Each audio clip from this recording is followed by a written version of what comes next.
flag. That's a flag. Awesome drive, man. Awesome drive. It's nice to close out a race like that. That was awesome. This is the Team Blaney Podcast.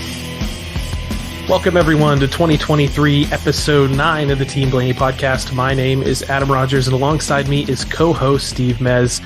As always, this podcast is brought to you by fans for fans. Steve and I have been following the drivers of the Blaney racing family for 2 decades, and then Team Blaney itself launched on social media in 2014. Each weekly episode of this podcast offers an in-depth analysis of Ryan Blaney's latest NASCAR Cup Series race, plus news, notes, and a lineup of special guests all throughout the year. This week, we break down the number 12 team's run in the Echo Park, Texas Grand Prix at Circuit of the Americas. Steve, welcome back to episode 9 of the Team Blaney podcast for 2023, fresh off our first road course adventure, whatever you'd like to call it, of the 2023 season.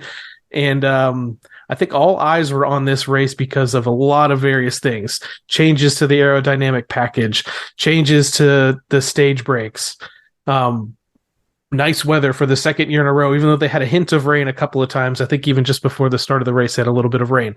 But dry conditions once again, a good crowd, and like 30 different people in the NASCAR on Fox booth calling the race for everybody. What did you think? Well, first off, that part there, I don't pay attention to whatsoever. So you guys can tell me how that went. But my volume on my TV is down to like 8 during the broadcast because I'm busy listening to some other dulcet tones that we'll speak about later. But it was Austin, Texas, so it got weird, But actually, from a lot of the different things we saw, I liked it. I liked the way it went. I liked the fact that the guy who was the best car of the weekend and the best driver all weekend won the race. How he got there is a little bit more disturbing. And like I said, we'll talk about that more as we go through the report and everything. But something has to be done about that because that's getting to be really annoying, these late restarts. Yeah, it's unfortunate what happened in overtime in this race because I was thinking, halfway through the second stage, through the majority of the third stage of this race, I'm like, man, this is great. They did get a little bit spread out, but there were natural cautions that happened throughout the race that, didn't make the stage breaks not happening matter. The racing for the lead, there was a point when I think 3 or 4 guys were all racing for the lead for multiple laps. The weekend overall, congratulations out to Josh Williams and Mule or Dave Nichols, who were spotting for Zane Smith in the truck race. As front row went 3 for 3, and Zane went back to back winning the truck race. The Xfinity Series race, I don't know if you caught any of that. I thought possibly the best race of the weekend, just the way that those cars run on road courses, and seeing AJ Allmendinger hold off William Byron for the win there. And like I said, we're talking about the Cup Series race that we're going to recap here for Ryan Blaney.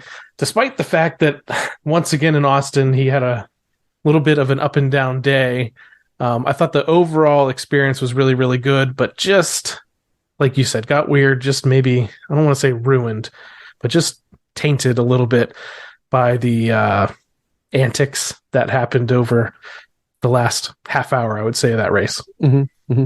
Yeah. We could as we get into it, like I said, we'll talk more about what and why and some of the different things that maybe need to be changed, but whether they change them or not now or next year, who knows? But there's some things that just need to be done because even some of the non-NASCAR guys that were in the event talked about how rough the NASCAR drivers, how much they lean on each other. Yep. And when you got guys from other driving disciplines talking about that. And unfortunately, and we've had this kind of like back and forth. Josh even said it to us one time about it's a TV show, it's not actual racing sometimes. And that is a problem.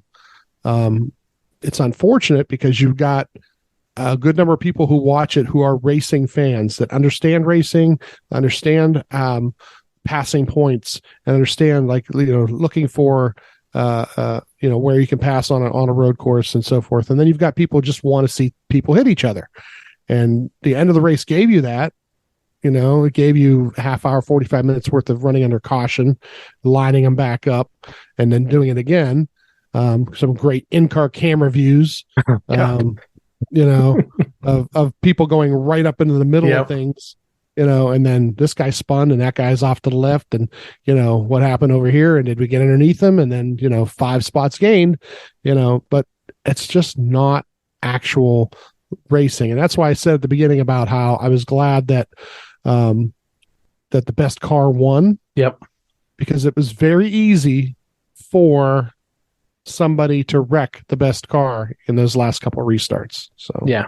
So the one thing I will say on any future rule changes is we have 5 more of these road and street course events this season. I'd like to see all of them. I'd like to see the snow stages and everything play out.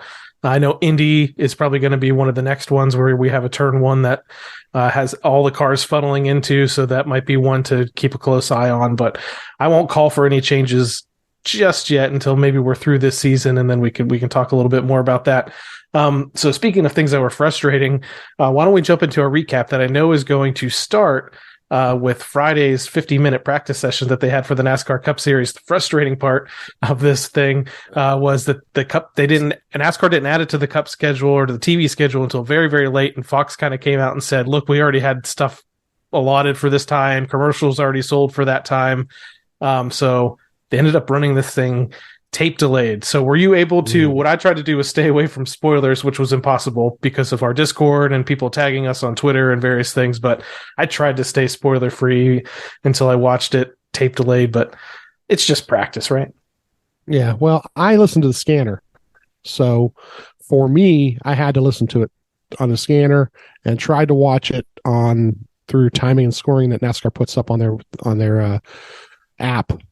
So yeah, I caught it in real time, and I'd rather do that because if I don't catch, there's things I catch on the scanner sometimes, little notes, little hints, little things that tell you how the weekend is going to go.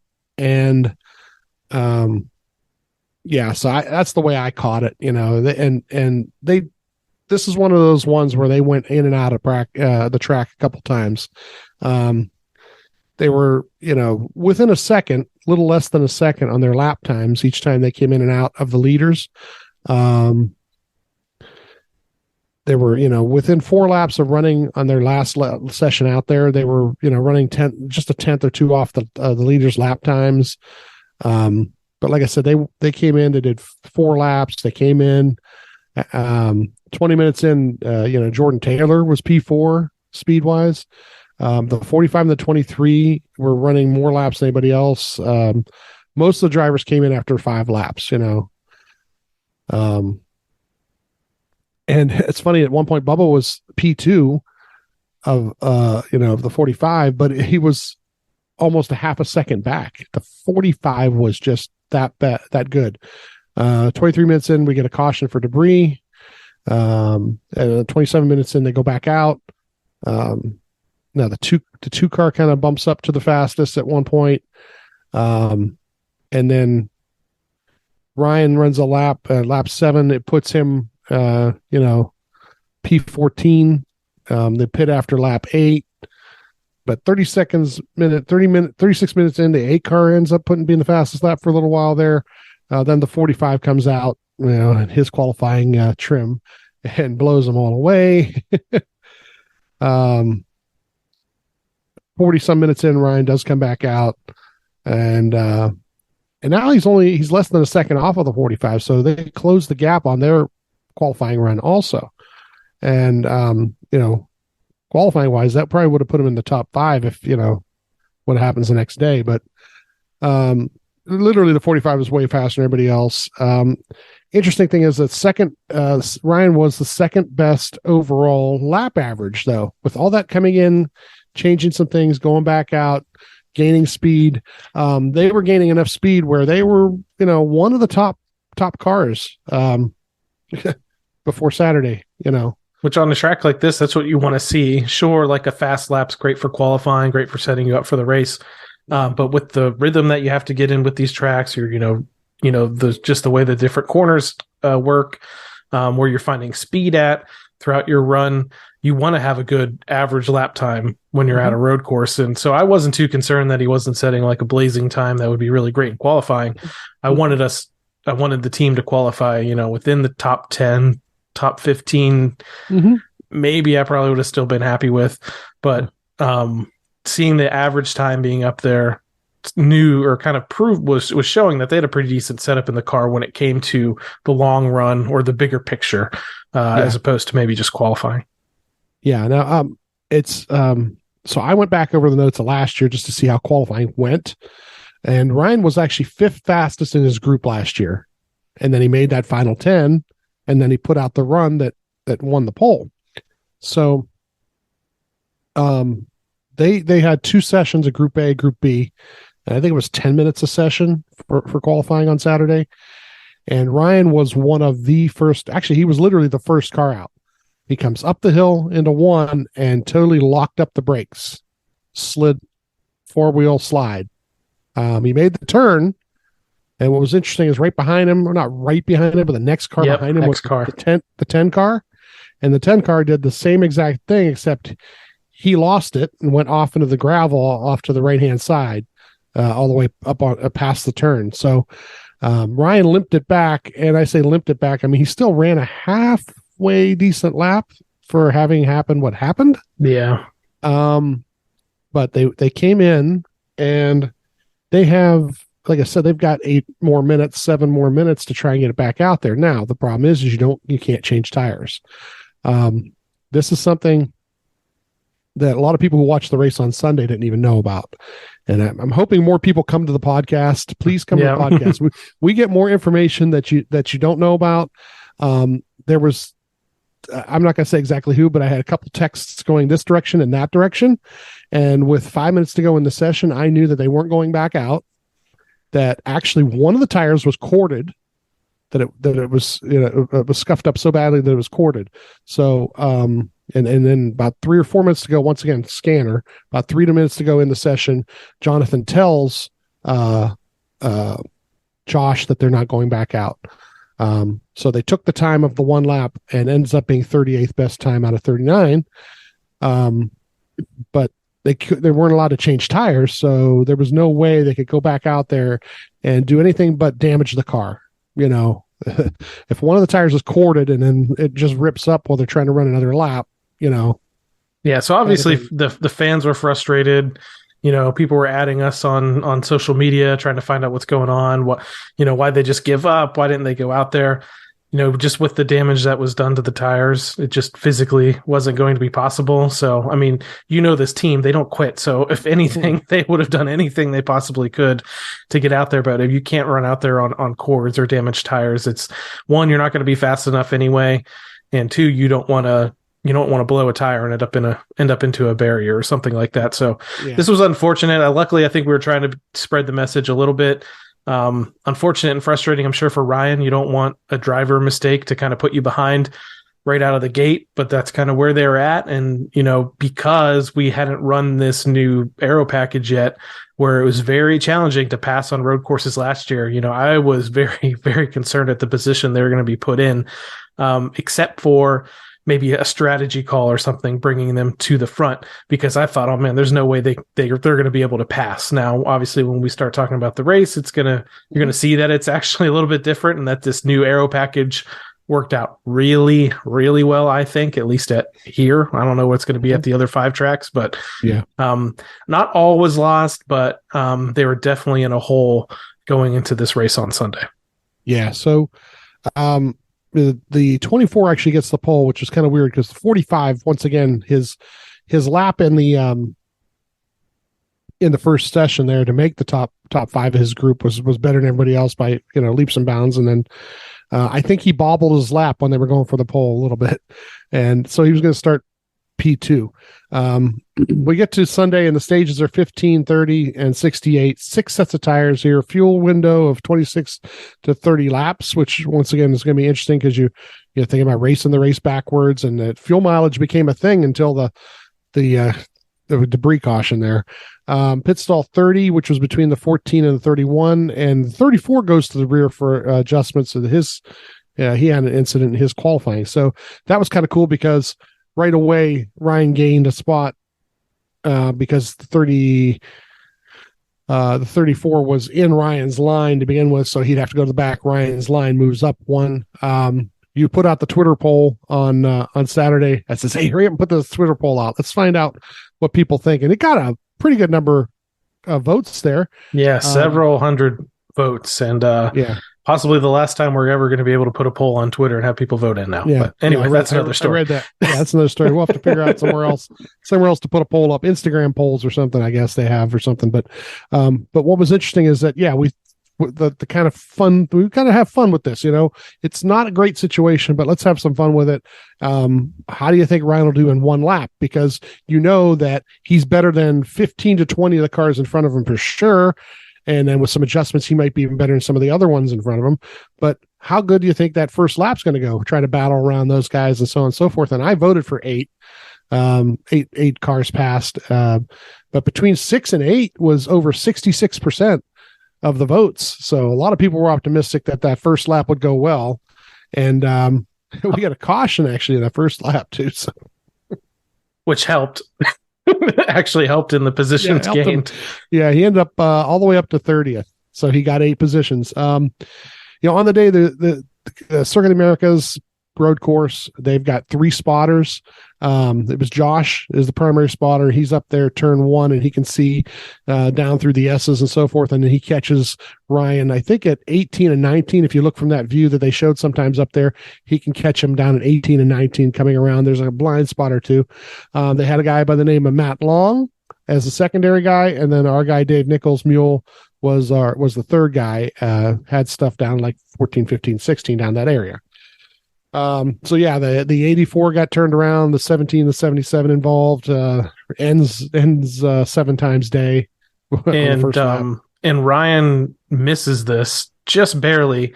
And we know this because we haven't mentioned this yet. His car is equipped with a bevy of in-car cameras and onboard cameras and cameras on the roof and on the bumpers and a variety of things, which were great for the TV broadcast. And I thought would also be great for our the online broadcast through the app or through the website where they normally do cycle through all the views.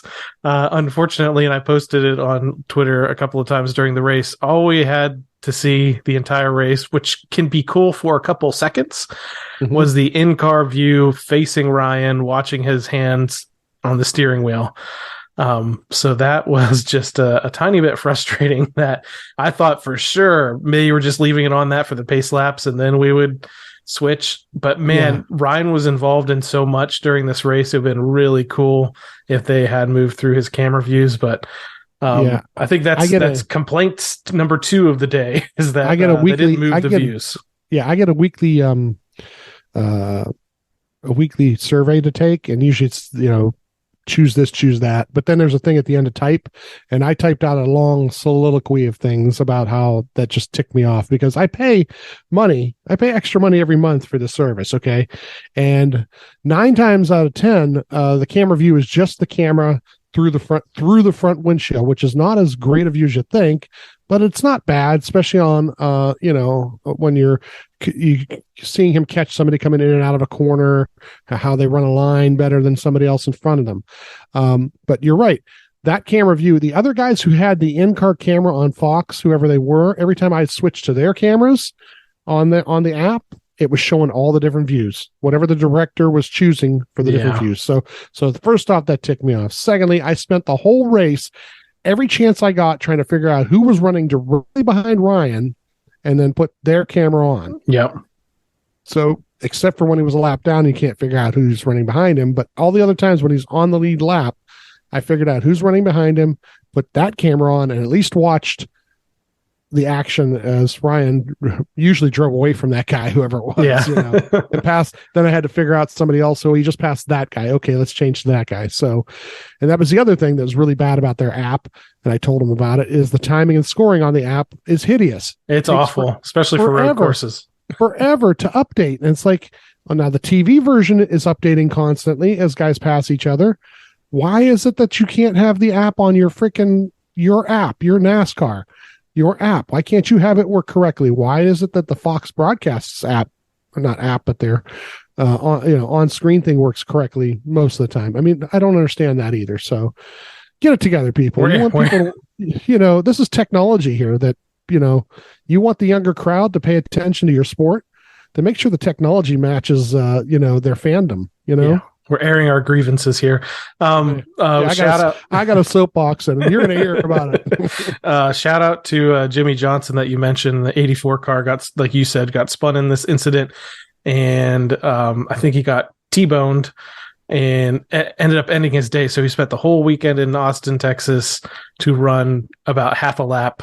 And I'm wondering if he's going to add another race to his schedule there. But and again, a reminder, Jimmy Johnson showing up the track with crew chief Todd Gordon, Ryan's former crew chief, running that team. So wanted to see them do well just because Todd's over there calling the shots, but it's unfortunate to see him go out so fast. Really, like I said, if you were watching the race, you got to see some of Ryan's views of missing this wreck, and that was pretty impressive. And at least it was maybe the one incident he was able to miss on the day. Yeah. Jonathan here, this, like I said, lap 1. So he's just telling him if 10 or more cars come in, then stay out. So just in case, we're going to start playing strategy games to get track position, but no one pitted. Ryan actually comes in and gets some fuel. It's like, okay, so let's no one else is going to pit. We'll get some fuel on this. We'll get a little bit, another lap or two more than everybody else. So he ends up 32nd for the choose cone because I guess a couple people behind him did the same thing. This Jonathan tells him changes the plan a little bit more different than what they talked about. They kind of they talk about numbers. They don't say exactly what they're saying, but what they're saying is how many more laps they think they're going to run before they make their moves. Ryan takes the left-hand lane heading up the hill, which is the inside of turn 1. Early on in the race, everybody, all these other restarts that happen, the natural cautions, everything before the third stage, basically any kind of restart, everybody did a pretty good job going up into 1. We'll talk later in the race, but talking about rule changes, another one that I didn't bring up here, the fact that this is the first road course race where the choose cone is under its use. So I don't remember the exact turn that it was on, but it wasn't like at the start finish line. That would have been way too late. So they did this earlier on in the track before they actually took the green. So what were your initial thoughts? Do you think I don't know. I mean, it did make a big difference because there's a big difference between inside, outside for your strategy of how you're going to survive turn 1. That's probably where it came into play. So I'm interested to see what happens at Indy and some other places too, where the preferred line is going to be. I think it is really important at road courses, maybe even more so than super speedways. Yeah, the third stage restarts, the late in the race restarts, it makes a huge difference, and we'll talk about it more there too. And like I said, I have a solution to the problem that a lot of other people have said, but one of the guys, I don't want to get into it just now, but one of the drivers said. One of the drivers already said, he says, we don't take care of each other. Everybody's for themselves at that point, and so on and so forth. Well, somebody said, we need to be regulated. Somebody needs to take their toy away, in a manner of speaking. So we'll talk about that later. So they do the restarts at laps 5 or 6 here, and the 2 is actually leading at that point. And lap 7, Ryan's up to 34th. At lap 8, the 14 gets spun. And at the same time, we got a penalty for the 22, the 11, the 7. Okay, so we start dealing out some penalties for people cheating. And by cheating, you mean they're cutting the S's, which was basically the only place on track where track limits were enforced. Normally, they would have, at a track like this, they would put turtles or they'd put some sort of barrier there. They can't do that with the next-gen car because it would just destroy the underbody of the car and cause maybe even more problems, more cautions. So they emphasize this greatly in practice. They're handing out warnings during practice. In the Xfinity series, they disallowed William Byron's time, I think, when he was running for the pole because he cut this. And basically, you just couldn't get all 4 tires into the green area underneath the curb. So you're gonna see this with a teammate here that does it too, that gets pretty upset. But a lot of guys all throughout the day kind of get dinged for this. So it's something to watch. It's one of those rules you don't want to really hear about or necessarily see enforced, but they said that the time you can make up if you cut the corners there was significant. It's also one of the reasons why Reddick was so fast, because he was able to move through the S's with maybe about an inch of clearance to where he was still within the rules. Yeah. Lap 8, we're up to 29th now, and the 45 takes the lead. But by lap 10, we're 23rd. So once again, there's speed there. There's some things that can be done. There's some moves being made here. And these are good cars he's passing. It's not all back markers. I mean, the way road courses are, it's a little bit different the way the field's spread out. So this was kind of my first, inkling that the new aero package was going to work out actually pretty well, and I wasn't as concerned about him moving through the field. Now, this is the lap where the 5 spun out and the 23 may have had oil on the track. Okay, now I saw some things about this online, and we're 21st at this point. Now, if you're in the position to pit and you're close to pitting and you can do it before the caution comes out, it's excellent, because then everybody else will pit behind you and you'll gain all that track position. Now, did they actually call a caution for these two things that happened? No. That's the interesting part, is that Ryan was close to pitting or near pit road at this point, but the actual caution didn't come out right away. The caution did come out for the 51 car, stopped in 19 and 20. And timing wise, he could have hit pit road, but it was real close. And like I said, I saw some online discussion about, they blew that. Well, maybe they did, but maybe they didn't, because like I said, they weren't getting the caution for the thought that they said on the radio. On the radio, Ryan says, "Hey, there might be oil," or blah, blah, blah. And Josh was like, "Yeah, I'm going over to tell them."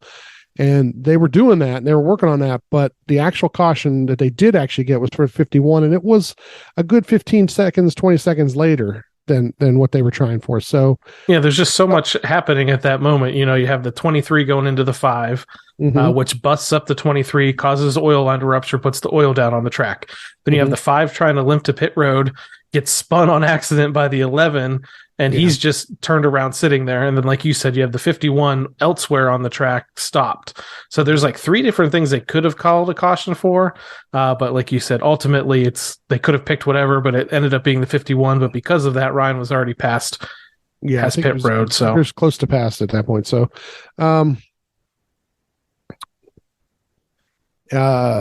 they talk about if everyone pits, then stay out, to get in front. But about 15 in front of cars in front of Ryan do stay. So 45 does pit from the lead. Ryan ends up pitting and ends up about 28th here. So he only lost a couple spots by pitting, even though it's kind of funny because more cars stayed out. So he actually didn't lose that many spots to the guys he's pitting with. He actually pretty much broke even there. The spots he lost were the guys who ended up staying out. The 24 is now the leader, and Ryan now chooses the right-hand lane for the restart lap 15. Now this is that restart this is another thing that happened that was really, really goofy here. We did not have a stage break coming up. So we get to lap 15, end of the stage, and we restart. So the guys between the restart lane, between the restart zone and the start finish line, we're literally racing for the points.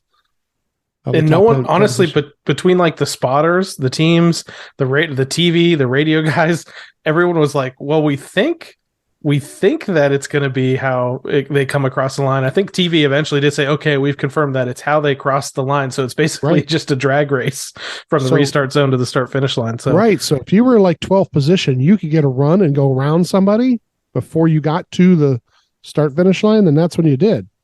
As long as you didn't go below them or whatever. I don't know how that would work, or if your lane moved faster than the other lane next to it and you could pass, so I would just say, keep in mind that this is like will be a problem. We might not even see this again the rest of the year, but just a super rare occurrence. And it was just so funny. And I think even Josh on the radio, but you might've been mentioning this, was relaying that. I think he's like, the stage is coming to an end here. And then he's like, I don't think we'll get the one to go. That would be weird. But then like a few seconds later, he says, no, you're going to get the one to go back there. So it was just seems like it was an odd thing all around. Nobody was necessarily prepared for. So yeah, we had a drag race breakout in the middle of a NASCAR Cup Series race for a second there for the top 10. So at lap 17, we're up to 27th. And then we get to the incident at lap 18. Ryan is racing with the 43 car actually, and think? but behind the two of them is the 5 car. Now, the 5 car was. Here's the thing: I'm watching the 5 cars in car because Ryan's I in can't car's watch not Ryan's right, and he's behind the 43 and he's behind the 12. He's watching them battle. He's trying to get to them, and I've heard 3 different sets of opinions on what happened here, but more than anything else, they come into a turn that's a left-hander, and Ryan has the 43 underneath him. It looks like Ryan is trying to apex the turn a little bit and cut the 43 off a little bit, but not to hit him, not in a way to hit him, but to keep him from making a move underneath him. Meanwhile, the 5 car, he may not have, I don't know, he may have lost his brakes a little bit, went in too hard, too deep. I mean, he did it at the Indy Road Course like dramatically last year into turn 1, so you saw that. So it may have been a driver error. We won't just totally blame him. It may have been a driver error. He may have been trying to see if he could pull off a move and then just didn't pull it off. But what he does do is dive bomb in there, and 12 wheels ended up being better than 4 for him. But in the meantime, Ryan gets damaged pretty good. Because the 5 basically drives right into that rear tire. Ryan's afraid, I think you'll talk about this, that the toe link's bent. One thing I'll say about this incident, you're talking about describing the way Ryan's running the 43, and a lot of, there's several fan videos and stuff of this incident from people that were right there in the turn. And, all the comments are like, oh, Ryan, it's Ryan's fault. He deserved that. He was moving down. Yeah, he's moving down because he thinks he's just running the 43. The 5 is probably nowhere even in his, video mirror that he has. The 5's probably nowhere in there. That's not something the spotter's going to know. That's the 5's like decision in his brain to dive bomb. So the spotter's probably not calling to watch for that. They're probably watching for the 43 to make some sort of a similar move. So yes, Ryan probably moves down about a half a lane to complete that turn at the apex of the turn, and then the 5 comes out of nowhere. I think that even if Ryan had held and not moved down, I still think the 5 runs into him and dumps him in some fashion. So the in car, like I said, I'm watching the 5's in car through his front windshield, and to me it looks like a missile. He just goes right in there, and it doesn't even look like he tried to turn the car. That's the other thing. If he goes in there and he goes in too hot, and you see the front tires turning left, like he's trying to make the turn, but he's braking and sliding, then you would say, okay, well, he just overshot it and tried to make a move, and it didn't work. But it almost looks like he just didn't even care. It looked like he just wanted to get by the 2 of them. He was like, oh, the 2 of them are messing with each other. I'll go underneath them. And then he just didn't go underneath them. Once again, driver error. He didn't execute, Yeah. So like I said, I agree with everybody saying Ryan was moving down. 100% true. I don't think that contributed to him getting spun out. I think no matter what, the 5 was still going to keep going into him, even if he was a half a lane higher than he was when he was turning down. So it is what it is. And I don't know if you have any input on the damage repair that they did here. What happened? Well, I didn't catch a lot of it, but they thought it was bent. And they try to fix it here, but they actually end up fixing it later on when we're doing all these extra cautions at the end. They do lose a lap during this time period, and ends up being back to 35th. And they get back out there and get off the clock, and that's the main thing, is they get off the repair clock. They run fast enough speeds, and with damage a lap down, they're doing pretty decent. So they're fueled up at this point too, so they're going to be on a whole different strategy as far as what to do with their fuel too. So at lap 28. Jonathan tells him we have 20 more laps of fuel from lap 28 on. Ryan says the steering wheel's off a little bit. Says he's got like no front end. So this is some things that Jonathan actually, when they do pit, they make some wedge adjustments to try and help with that. He's up to 34th. The 45 wins stage 2. And it's pretty quiet on the radio because he's not really running with anybody or around anybody. This is when the race gets very long. It just because Ryan's not, we're just waiting and hoping someone runs into a gravel trap or something to get a caution, because he's the first car one lap down for like an hour, it seems like. Yeah, he's the only one. And So Jonathan tells him we're going to run as long as we can on the fuel. At lap 38, he's still over a minute ahead of the leaders. So, he's maintaining pretty good. Literally, I don't know if I wrote this in here at some point, but his lap times with damage was better than the next, not next, but about 15 cars in front of him. There were of 30 some cars in front of him. He was better than 15 of them with damage, a lap down. So I knew if he can get the lap back, Yeah. And even we kind of saw that when he first came out of the pits, when they made the initial repair, when he came out to make minimum speed, he had fresher tires compared to the leaders. And the tire fall off wasn't huge throughout the day, but he was running about 2 seconds faster than the leaders. And I was like, okay, it's not great, but the car isn't super damaged. So that was really kind of good to see. And then also just put us on watch for, all right, come on, somebody come and bring out this. And I was like, did we use up our luck at Atlanta? Is that what happened? He gets that caution last week to get back out on the lead lap there. I'm like, have we already used that for the year or for the month? So we're just basically just waiting for something good to happen to get back on the lead lap. Yeah. And right away, lap 41, we get a debris caution. So the lucky dog happens. And the bad part about this is on a normal track, everybody files over to one side and you can go around all of them. It's almost impossible here with all the turns and everything. And he's having problems getting around everybody to get past the pace car. So they only have about a half of what they figure to be about a quarter of a lap to fix it. And they called it as a quickie yellow. Yeah. So then they couldn't fix it. They do a wedge adjustment again to help here. From help for the left to right type of thing that he's having a problem with. The restarts at lap 43 and the 22 was leading at this point. The 24 takes the lead basically in turn 1. You know what this was though? Ryan's cleanest restart in turn 1 of the day because he was by himself. About 28 seconds behind. Yeah, he's way behind them. The rest of didn't have to worry about running into anybody. If he ran into anybody there, that person was having a problem. So yeah, he was, like you said, about lap 46, he's about 30 seconds back. But he was faster than the next 10 cars in front of him with damage. He's got damage still, and he's faster than the next 10 cars in front of him. 45 took the lead on that lap. At lap 49, the 5 car breaks, and he's got he limps back to the pits, and Ryan's up to 33rd. We got the 41 and the 2 with penalties, so Ryan gains a couple spots there. He's at lap 50, he passes the 51, he's up to 31st.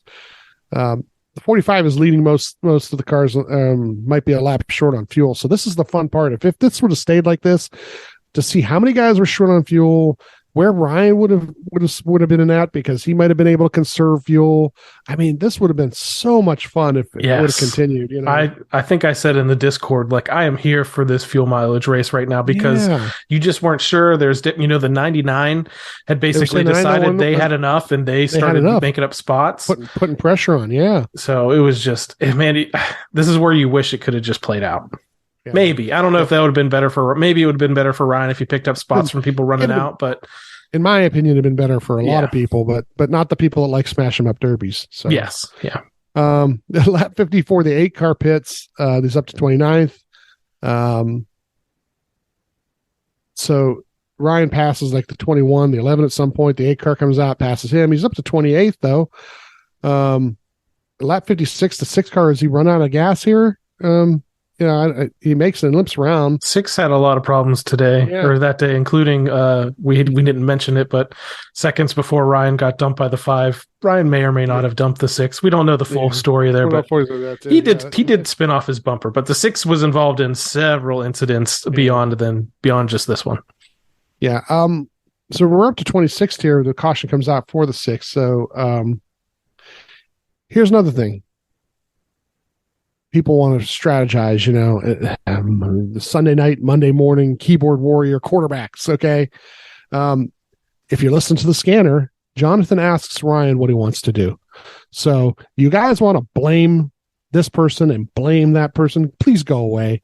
Go root for somebody else. I'm tired of this. Okay. The crew chief left it up to the driver. He says, what do you want to do? You want to come in? You want to get tires? we come and get tires. You want to see if we can fix the damage? We'll see if we can, whatever, but he gives them that option. And Ryan says, let's put tires on it. It's going to be better for these restarts to have fresh tires. Yeah, I think he basically said, I will not survive if we don't put tires on it. So who knows? Who knows what could have happened? But, if you've listened to a lot of interactions between Jonathan and Ryan, and even with Todd Gordon too, like they used Ryan's input on a lot of calls. And some of this is stuff they've probably talked about even before the races started. But they want to make sure that they're all on the same page when they make a decision when it comes to strategy. Yeah, he wants to be confident in what the decision is, they're pitting from 26th and they get to 24th on the pit stop. So about 5 of the cars ahead of them stayed out, and they gained 2 spots on the pit stop itself. So very good pit stop. It was the Pytech pit stop of the week. Yeah, for Team Penske. Yep. For Team Penske. Ryan takes the inside on this next restart coming up, which is the left, and going up the hill. And we restart lap 59. The 20 is leading at this point. The 3, the 1, the 16 spin out, going into 1. 45 takes the lead. Ryan's up to 20th. Okay, so the way this whole weekend went, we're looking at top 20 possibly. Yeah, he scoots through on the inside there pretty deftly, and it wasn't perfect. I think he still might have lost a couple spots to people behind him, but like you said, he ended up gaining more just by passing through that crash there. And then I'm just hoping, all right, let's just, like you said, they're top 20. Let's just get to the white flag. This is fine for the day that we've had. And we continue. Yeah, we got another caution here, and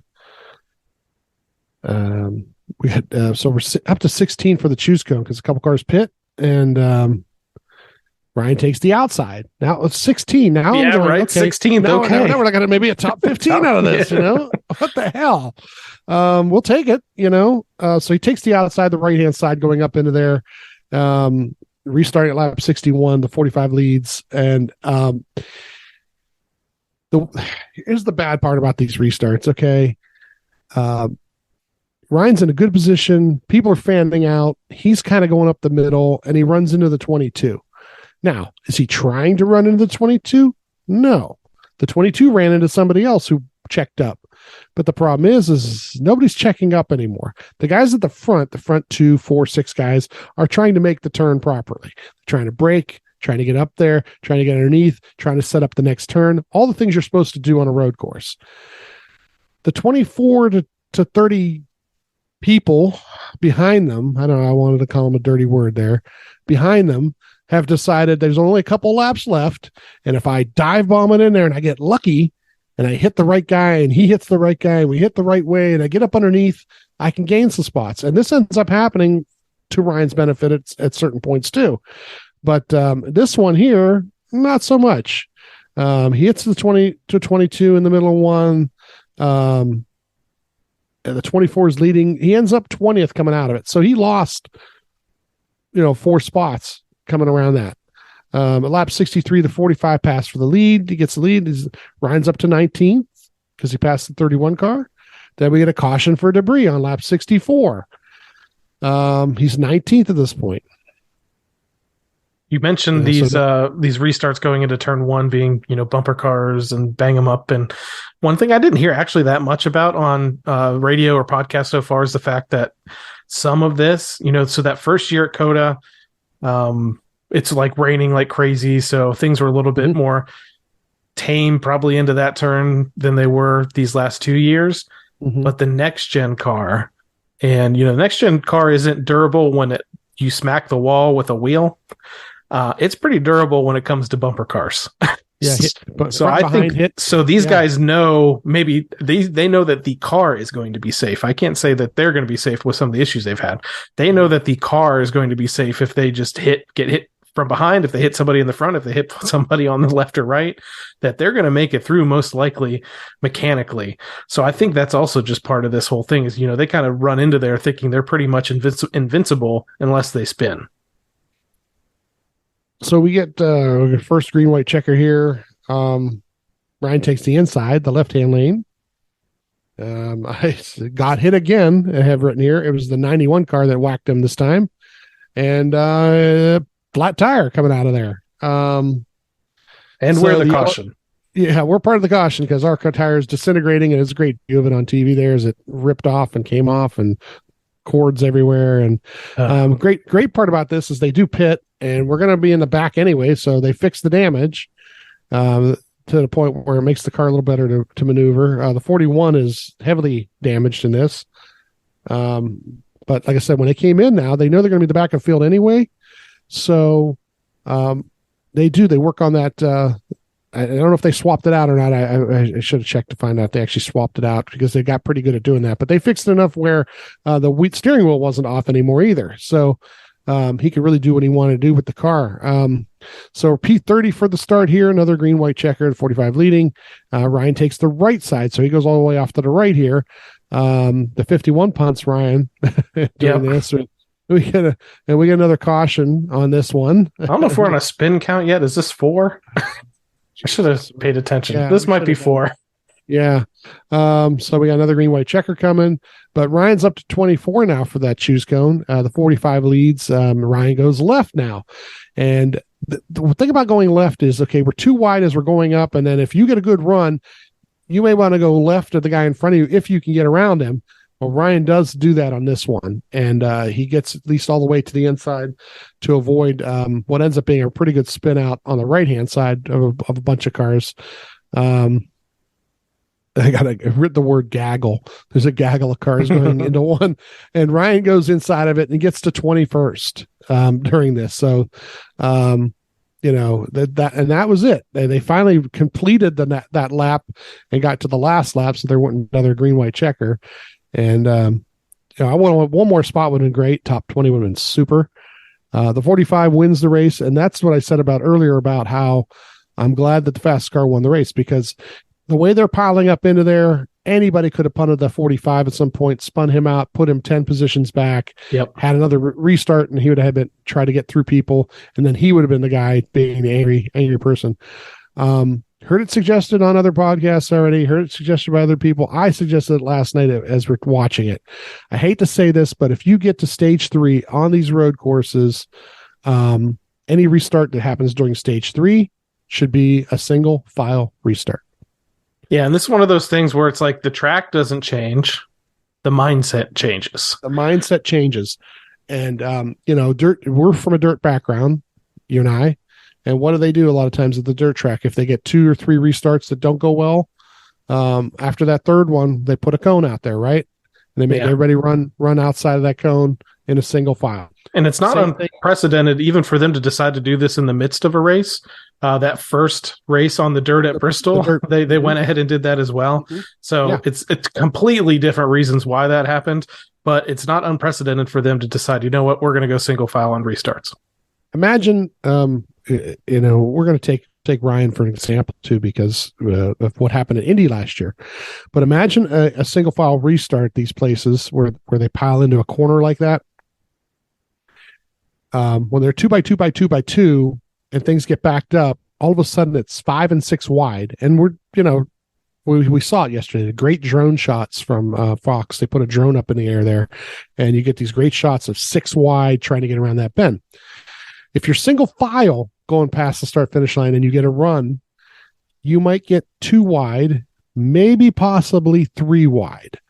Well, 3 wide almost works on those turns, or at least if you're defending 3 wide, but you're not going to get 6 wide. And I said, use Ryan as an example. Let's go back to Indy last year, one of the last restarts of that race. Ryan is running in the second position. They have a choose for the leader, at least. The leader chooses whatever the better choice is for coming into turn 1. Okay. So he chooses that. Well, they come down to turn 1, and Ryan is trying to run a line to not hit the guy who's running first, but yet make the corner. In the meantime, 5 guys have now made it 4 or 5 wide, and they punt Ryan. If he's in a situation where they're single file going into that restart, then he's only worried about the car in front of him and the car behind him. And that's it. You guys can defend your territory that way.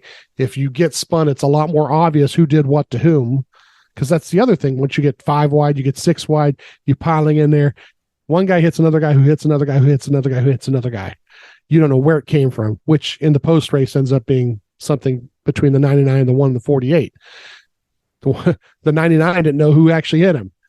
He thought it was the 48. Well, no, it was actually the one behind the 48 that hit the 48 into him, you know. Well, when you're single file on a restart and maybe you get too wide, you at least know where it came from.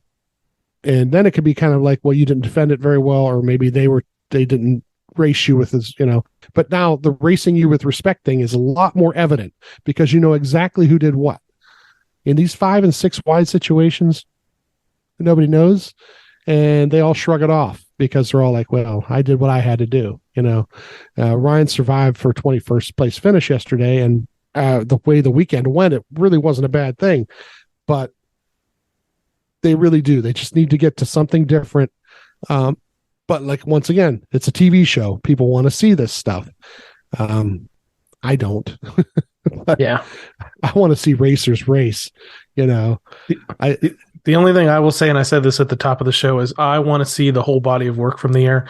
I don't want to make a knee-jerk rule change just based on one track, which, I mean, they have the potential. We don't know yet until we go race there again, but they have the potential again at Indy and maybe turn one at Watkins Glen too. But I would like to see the whole body of the work for the year first. I would also want them to consider, maybe if they don't want to go to something like a single file restart, is to do this, which again, this might be difficult because it's going to have to be different in a different area at every track, is set them off green somewhere else on the track before they get to a turn like that. So that might just introduce another turn that they all go piling into or something. Yeah. But if they could do it on another straightaway that goes into a more forgiving turn or something prior to that, I would look into that, because in the case of COTA, like if say they send them green, you know, back before turn 18 or something like that, by the time they get to the front stretch and get up the hill to go into turn 1, everything's going to be spread out and you're not going to get 6 and 7 wide. Now, what I will say is that they are going to change absolutely nothing, because if you saw those grandstands and if you saw the grass in front of turn 1 there at COTA, they was loaded with people because they're sitting there to see that action, to see the show that you're talking about. So I think NASCAR is just sitting back and saying, this is going to be a Twitter storm with a vocal minority for the first part on Twitter that, you know what, there's thousands of people on Twitter making comments.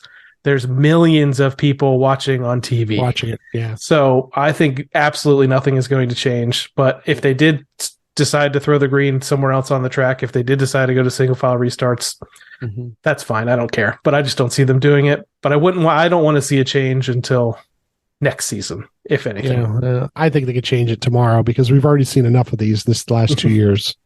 So truthfully. Yeah, you know, the last 2 years. So, you know, let's read Ryan. I grabbed Ryan's comments real quick post race too, because, you want to hear from what the driver has to say about all this. And he said, certainly wasn't the day we were looking for. We're starting in the back. We managed to gain quite a few spots early, but got hit really hard in the left rear and had to make repairs.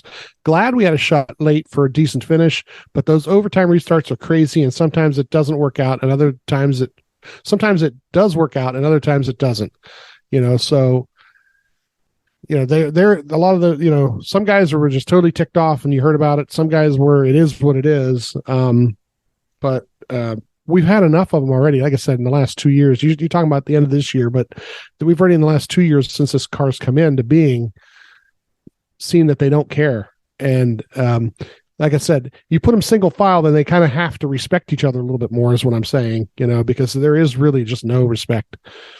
It's sad. No, like I said, 100% agree with you. I think they changed nothing.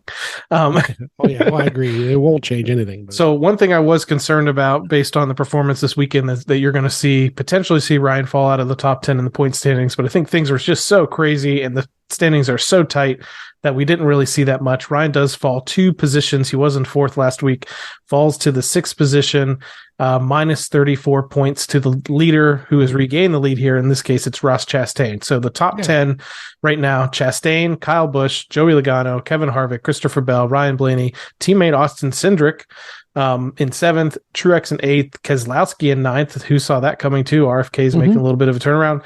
And the race winner, Tyler Reddick, is in the 10th position in the point standings. And for those keeping track, Justin Haley is still in the negatives right now. He is minus 7 points. Poor guy. In 48th position.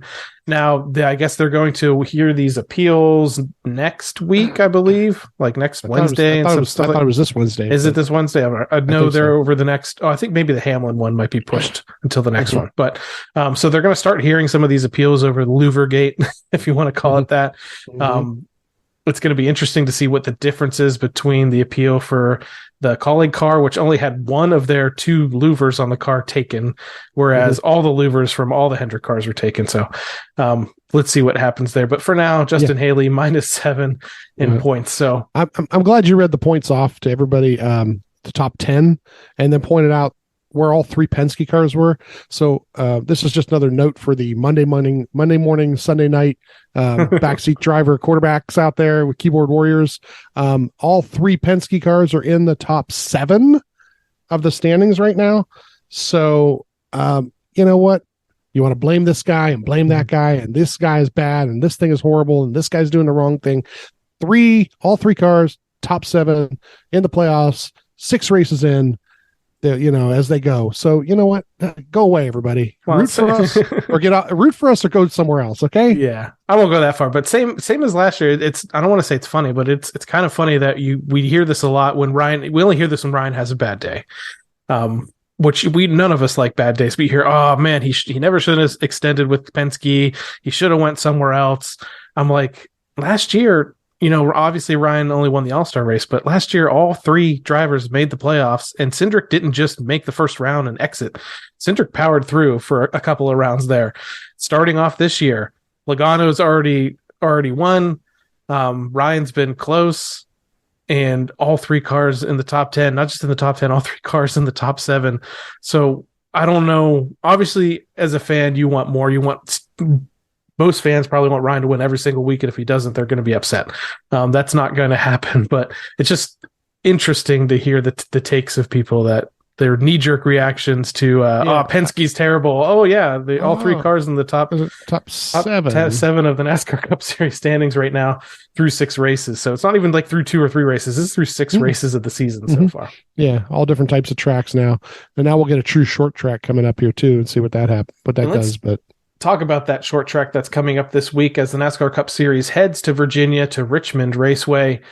Formerly one of Ryan's worst tracks on the Cup Series schedule. I'll get to his stats in just a second, but I want to talk about TV, and it's kind of an action-packed week over there. If you're heading to the racetrack this weekend, and the action starts on Friday with the NASCAR Wheel and Modified Tour, the Virginia's for Lovers 150 at Richmond. You can catch that at 6:30 p.m. Eastern time if you have Flow Racing, and you can also listen to it on MRN.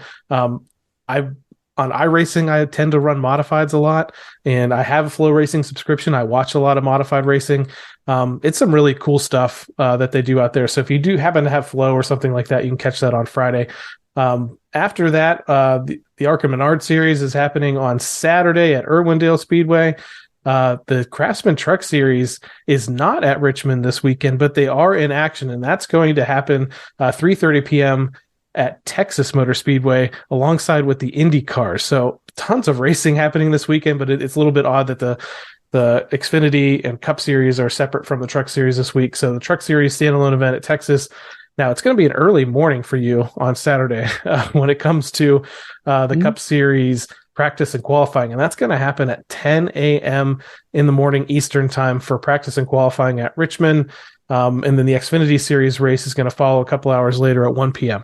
A little bit better than the situation last week where practice and everything happened on Friday, then also happened on Saturday, but maybe 10 a.m. is good. Kind of get things out of the way in the morning. And then Sunday, the race is going to happen. The Toyota Owners 400, 2 p.m. is when race day starts on FS1. The race you can catch at 3:30 p.m. Eastern time. Now, Richmond Raceway is where Ryan made his Xfinity Series debut with Tommy Baldwin Motorsports.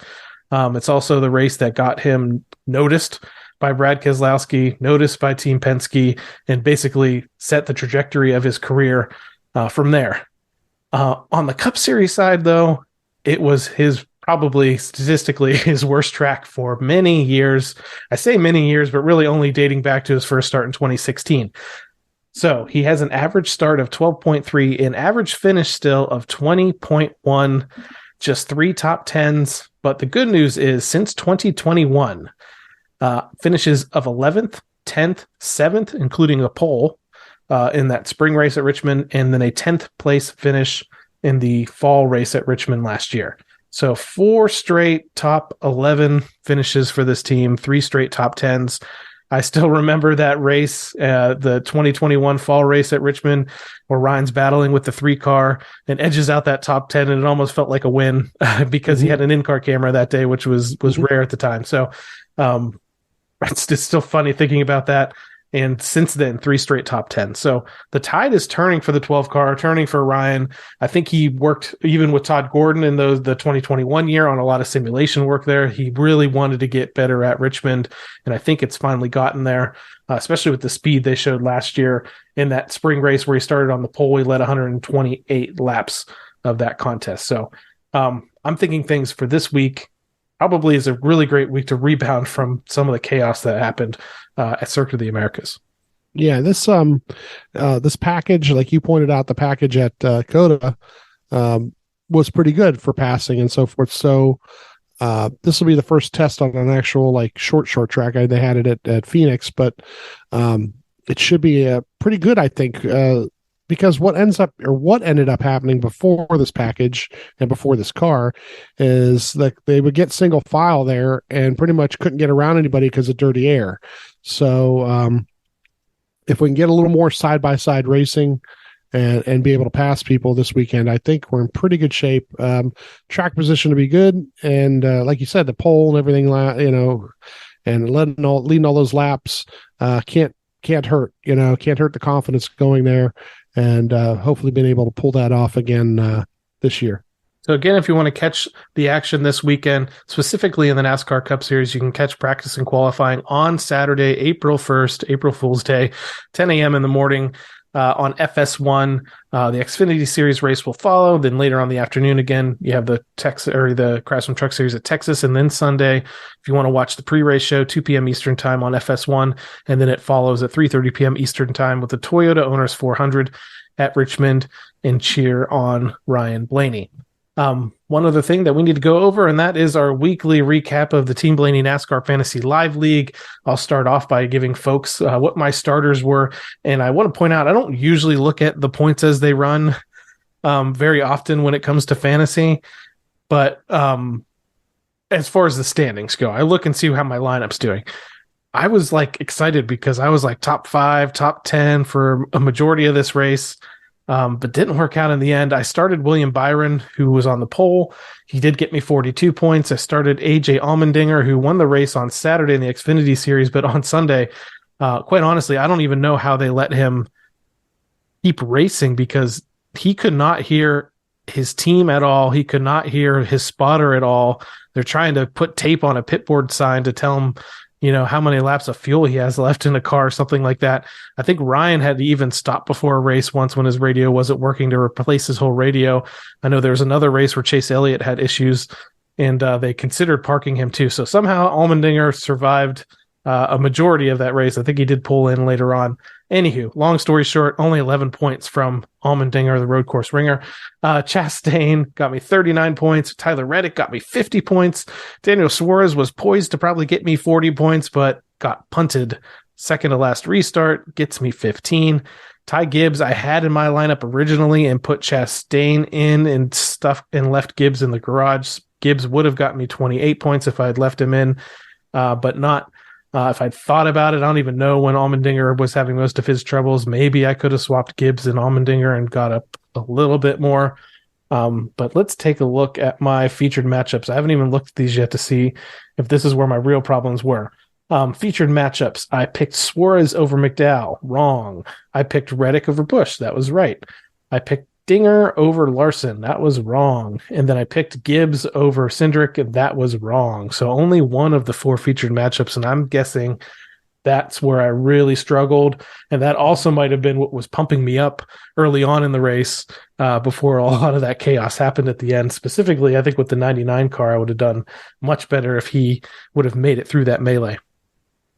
Yeah, I had Larson in the lineup, and I'm sorry, I had Kyle Busch in the lineup at one part and swapped him out for Larson, and I should have swapped him back, but it didn't. It happened too late before I could swap him back. But I had Reddick, I had William Byron, I had AJ, and AJ ends up being a disappointing points thing for me. Yep, same. Larson, and then Suarez. And Suarez getting punted at the end there hurt that point. So once again, this all happens in the last lap or two, getting punted and so forth. So if I would have had Kyle Busch in basically with who I swapped him for, there'd been about 12 more points, which jumps you up the standings pretty good usually. I did have Suarez over McDowell and lost that one, but then I had Reddick, I had Larson over Allmendinger, I did have Cindric over Ty Gibbs. So 30 points earned there. It's kind of crazy. So you had Larson in your lineup through the wreck with Ryan, the wreck with Bubba, getting, I think, a toe link or something broken at one point. He still ended up rebounding, I think, for a 14th place finish. Yeah. So we talk about teams that are capable of winning championships, and the 12 team does this a lot. This might be a race that the 5 team looks back on saying, if we wouldn't have survived that, we could have been in trouble. Let's take a look at the standings for the top 10 in points earned at COTA for the Team Blaney NASCAR Fantasy Live League. It's worth pointing out that you finished in a 5 or 6 way tie for 41st in points earned with 175 points. I finished in 56, tied in the household here with 167 points apiece. But let's scroll up to the top 10 in points earned this past weekend. In the 10th position, the Prime Minister 3, 197 points. In 9th, Montana 12 Fan, 198. In 8th, hashtag LGM, 199. In a tie for 6th, we have Glitterbugs and TJH3, 201 points. In 5th, we have Angie 12 with 202. In 4th, we have Dom the Blaney Fan with 207 points. And then a 3-way tie for points earned. In the first position, Math Mom 4, Go Larson, and Racy Boy Racing, 216 points. So 3-way tie in points earned in the first position in points earned for the Team Blaney NASCAR Fantasy Live League after COTA. Let's take a look at the overall standings. You have held serve pretty much in the 11th position here, 1,123 points. That's your team as 12. I'm scrolling, and this is like where I am every single year. 41st position. I swear I never get out of the 40s. 41st position, Team Blaney host Adam, 1,033 points. So you have pulled away by just under 100 points over me. So I guess it's still possible. But let's take a look at the top 10, which includes a tie here for the 9th position. Eric D 15 and Penske Fan 24, 1,128 points. In 8th, we have Hilton's Heroes, 1,129. In 7th, we have Go Larson, 1,130. In 6th, we have Blaring Idiots, 1,140. In 5th, we have Frygal, 1,148. In 4th, we have Christian Dana, 1,166. In 3rd, we have Epic Chickens, 1916, 1,178. In the second position, we have Factory of Sadness 6, 1,200 points. And leading right now by 48 points over second place in the first position, the Nutty Gamer, 1,248 points. So again, this week, we're heading to a short track, Richmond Raceway in Virginia. I have the stats pulled up for the last several winners at this race. So let's go back to the spring race of 2019, and let's roll through here. Martin Truex Jr., Brad Keselowski, Alex Bowman, Martin Truex Jr., Denny Hamlin, and then Kevin Harvick won this race in the fall, one of the 2 races that he won back-to-back leading into the playoffs there. So anybody on that list? Truex has been down a little bit. Keselowski has found a little bit of speed. The team was really good at Bristol last year, so maybe they might be someone to consider. Alex Bowman seems to always sneak up at the end of races. Some would say I think this might be I can't remember if this is the hack race when he won or if this is he always backs into wins race, but there's a t-shirt for either one of those, but he won that spring race in 2021. But yeah, it hasn't been too long since Truex won there. Denny Hamlin used to own that place, and he did win a race there last year too. Hamlin might be somebody to look at. Truex, I don't know if I have a start for him yet this year. Maybe I drop him into the lineup. Ryan's probably going to be in my garage, but if he sits on the pole or something, I might consider starting him. Anybody else that you're looking at for this weekend? Yeah, Truex is the first name that came to mind before you started even reading the names off. But this is another one where practice. I got to see what practice happens with new package. So who knows? New package and the new noses. What do they do on the short track? Especially, like I said, this is a shorter short track than the mile that they were at. So I mean, this is just a whole new game. Really interesting to see how the Toyotas, Fords, Chevys react. Hendrick, it's early in the year because of this whole points thing, but they're not totally desperate yet. As a matter of fact, Bowman's already up to 16th in points himself. We know that Chase is going to have to win a race to get in anyway. Byron's already won races. So Larson is a guy to look at because Larson may need a win here. And seeing how they practice and so forth, Larson's going to be one of those guys in the next month or two to come that you're going to have to look out for. Well, that sounds good. So again, after that race at COTA this past weekend, we are on to Richmond and hoping for a much better result for the 12 team and everybody over there, Ryan Blaney. But we want to thank you, everyone, once again for tuning into this episode of the Team Blaney podcast. If you'd like to learn more about myself or co-host Steve, just listen to our very first episode from a couple of years ago that explores our Blaney racing fandom. You can interact with us on Facebook and Twitter at Team Blaney, on Instagram and TikTok at team.blaney.